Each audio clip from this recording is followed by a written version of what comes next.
Bonsoir à tous, il est 18 h, c'est l'heure de s'informer en direct sur Grand'Île TV. Soyez les bienvenus, nous sommes le mercredi 18 avril.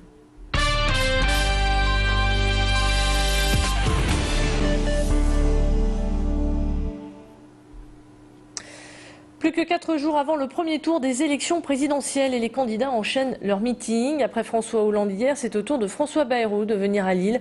Le candidat du MoDem est attendu au Zénith. François Bayrou, qui était hier à Nantes, a accusé ses adversaires de faire diversion avec certaines de leurs propositions pour détourner les Français des questions qui les préoccupent. Il a ainsi dénoncé des campagnes zapping avec des idées fumeuses et des concurrents qui font du buzz. Alors que droite comme gauche font les yeux doux au candidat du MoDem, celui-ci refuse toujours de se prononcer. Dans les sondages, François Hollande est passé devant le président sortant. François Bayrou, lui, occupe la 5e place derrière Marine Le Pen et Jean-Luc Mélenchon. Le président sortant et candidat Nicolas Sarkozy sera quant à lui à Arras pour un meeting.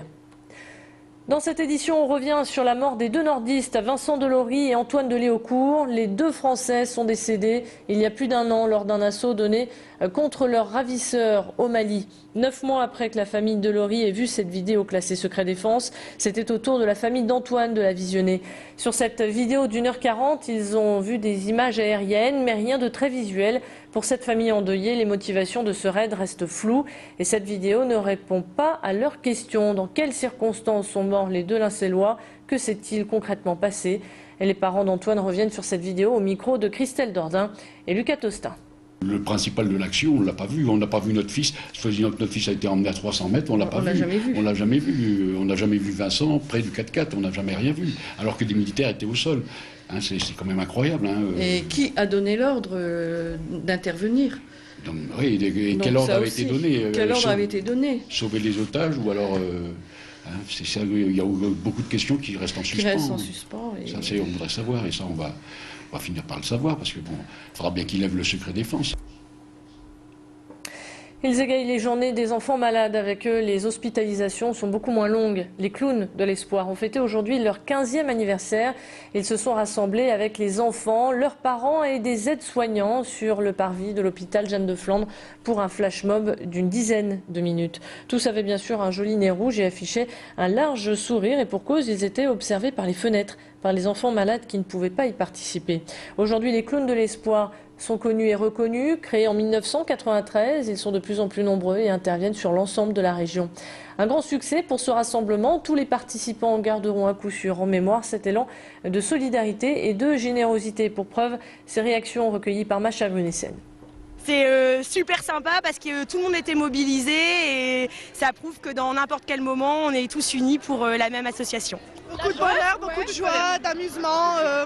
Ouais, ça fait du bien, voilà. Le sentiment du plaisir, du travail bien fait. C'était un énorme moment et même super émouvant, quoi. En fait, je crois qu'on ne s'attendait pas à autant de monde, à autant de... Enfin, c'était énorme de voir tous ces enfants qui étaient là, qui regardaient aux fenêtres et tout le monde dansait. Enfin, c'était vraiment très très fort. On était tous ensemble pour une fois. Il y avait des bénévoles, il y avait des marchands, des clowns, l'équipe soignante et ceux qui voulaient venir. Et ça, c'était...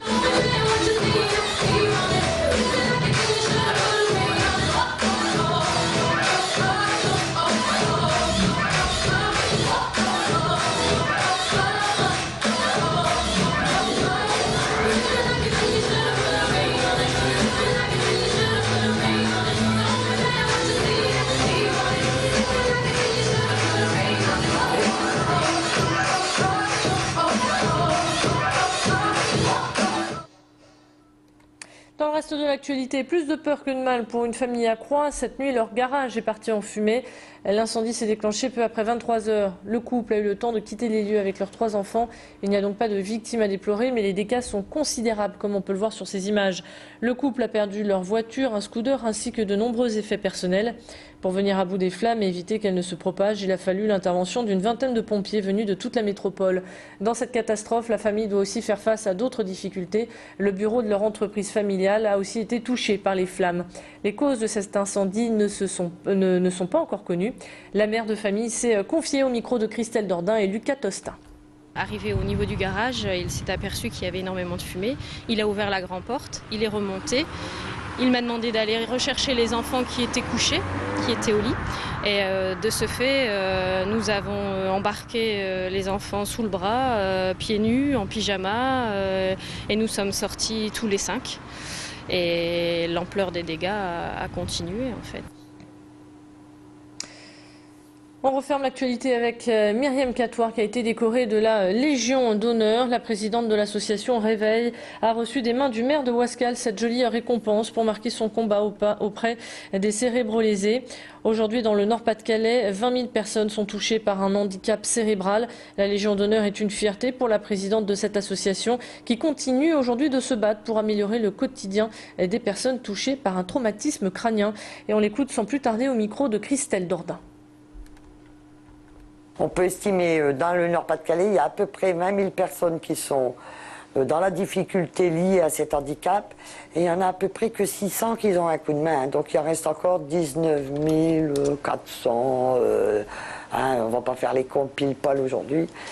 Mais quand il y aura la moitié de ces gens-là qui auront l'oreille de quelqu'un, ce sera mieux. 18h passées de 6 minutes, c'est la fin de ce flash. On se retrouve dans un instant pour faire le point sur votre météo. Restez avec nous.